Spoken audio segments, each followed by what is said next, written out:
Well, was it a rebellion or was it a war of independence? We talked about how the same event could be viewed differently by different people given perspective. We saw how that was possible when we looked at John Brown. Well, this what the title of this presentation is as we quickly review. To the north, southern states had no right, and what they were doing was a lawless rebellion, requiring force, just as if someone was committing a crime and the force of police and jail was something that was justly awaited for them.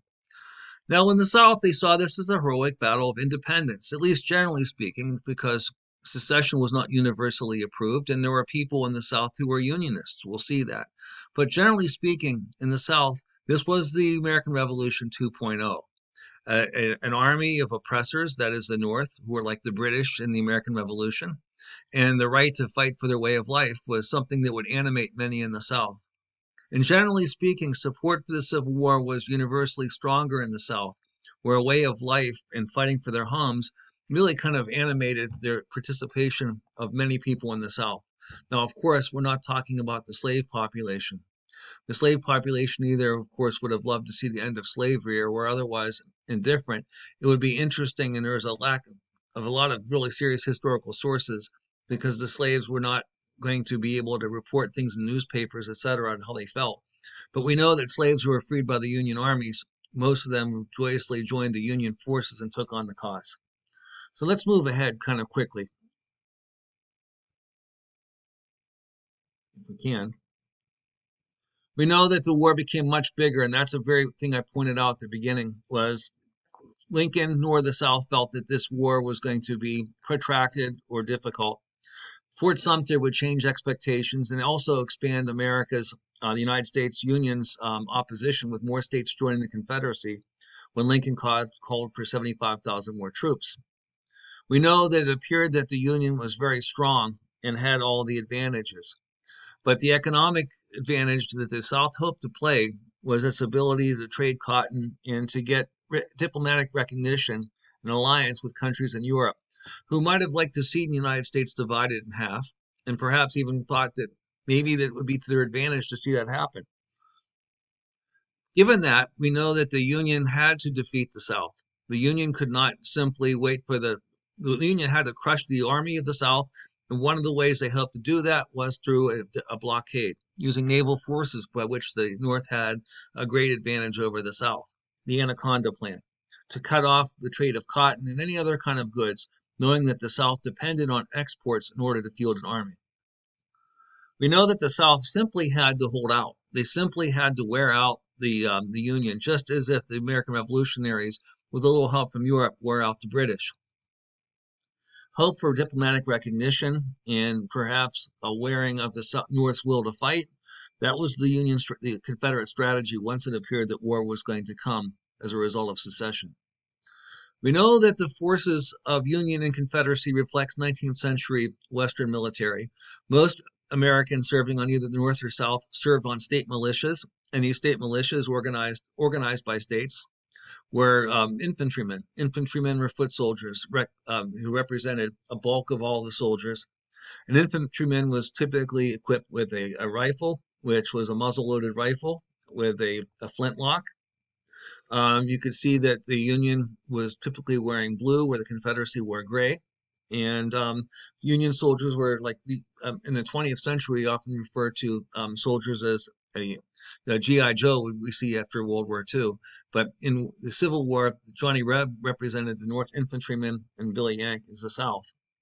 So these were people who would have to charge into artillery fire, and of course, in close fighting, would use the bayonet, which was affixed to the base of to the end of their rifles. The more cavalier, and pun intended, of forces in the military were the cavalry. Cavalry were mounted soldiers. They could move faster and generally were the eyes and ears of the military. They would gather information on where the enemy was because they could move in and out quickly through the woods or on fields to be able to scout. They also could be used to flank and scatter an opposing force. By the flank would be on the left or right. So if you think about it, if you're like in a football team, when you try to run around the side of your enemy, that's the flank, and you want to be able to outflank your opponent and then crush their formation. It was commonly believed that Southern rural volunteers would be really good cavalrymen because they were skilled with horses. Of course, that certainly was an advantage. Whereas infantry was the bulk and the most mobile units were the cavalry. We take a look in the Civil War or any military force, the use of artillery was really where technology was in its height. Using cannons that could shoot large projectiles, they also had a type of cannon that could shoot small pieces of material like grape shot, which were like a supersized shotgun. You could shoot that into a charging group of soldiers and it would rain out shrapnel into a large kind of a scale like buckshot. A single piece of artillery could weigh an enormous amount of weight, requiring horses to take it into formation, and would require 8 or more men to service it in battle. Horses would have to move them. The assembly of artillery, you put them in pieces working together, and they were called a battery when you have a number of pieces of artillery in formation. The Union had the greatest advantage with artillery because not only could they make more, but they could also mount it on a navy, which they had, and could use it on water onto a port.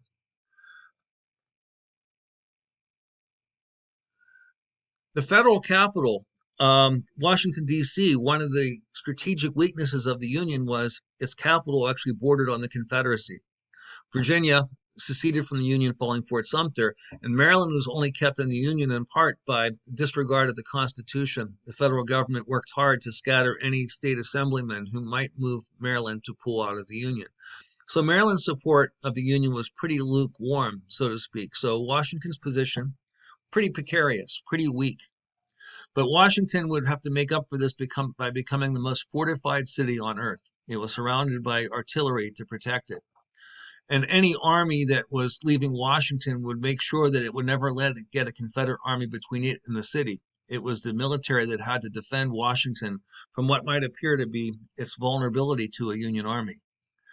And interesting enough, right across the Potomac River from Washington on a hill sat General Lee's family estate. General Lee's actually family relationship to George Washington, and the estate, which is now the Arlington National Cemetery, isn't that far away from Mount Vernon. But Lee's family estate was seized by the United States military and eventually taken permanently for the failure to pay taxes. And it was converted into a Union cemetery. And if you go to there today, you'll see the dead from the Civil War, the Spanish-American War, and America's World Wars, among other wars. It's a national military cemetery today. The Union Army was made up of armies that came from all of the states. 2.1 volunteers and draftees would eventually serve. And keep that in mind, that's in a population of about 30 million total for the country. So when you add that to 1.1 million draftees in the Confederacy, you get an idea about how large these armies actually were.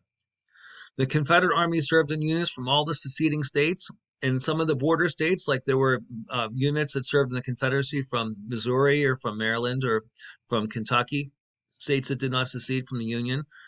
And there were actually some units from California, Union State, that would serve for the Confederacy. But there were also units that were from southern states that served in the Union Army too, as well as units of freed slaves that came from the South. There were two major fronts in the Civil War. The Western Front, which centered along the Mississippi River into the Tennessee Valley, those were, generally speaking, the Union did its best work there in terms of, if you would measure record of wins and losses. The purpose was to cut the Mississippi River off. The Union wanted to take the Confederate capital of Richmond to defend Washington, D.C. That's in the Eastern Front in Virginia, and that's where the Confederacy appeared to be the most difficult to defeat. So we're going to watch an animated battle because President Lincoln is expecting his soldiers of 75,000 to engage in battle against Confederate forces before their enlistments run out. These are the 75,000 that Lincoln called for following Fort Sumter's fall in April. So it's July 1861.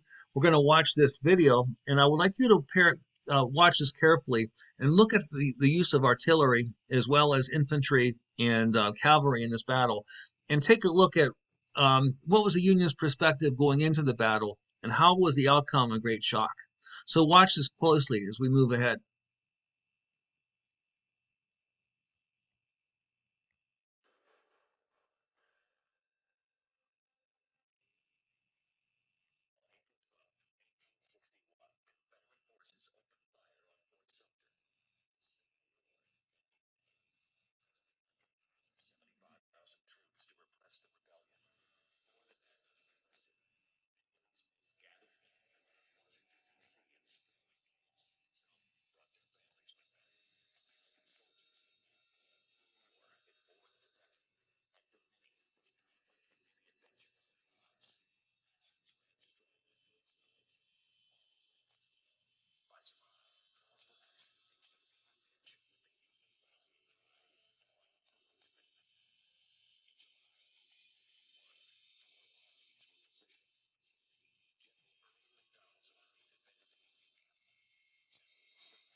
Washington, D.C. is right there.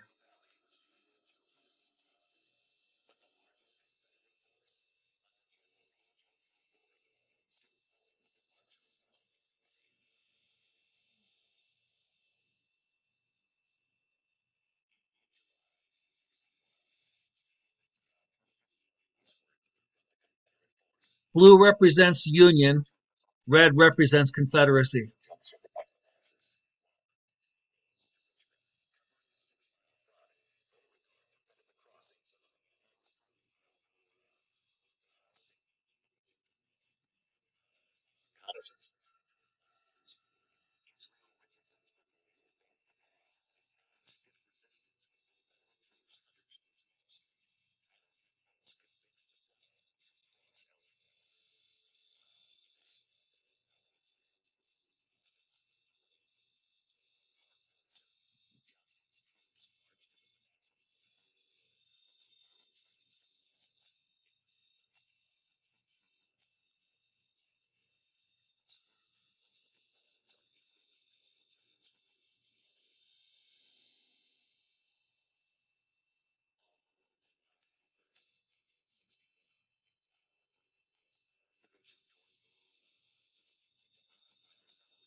Notice the state names on many of the divisions.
So you see what happened there. History doesn't really work the way we predict it. So finish your notes and get ready for a quiz. Hopefully that worked out, and make sure you do your reading assignment, which is going to look at this battle and the Battle of Antietam, which was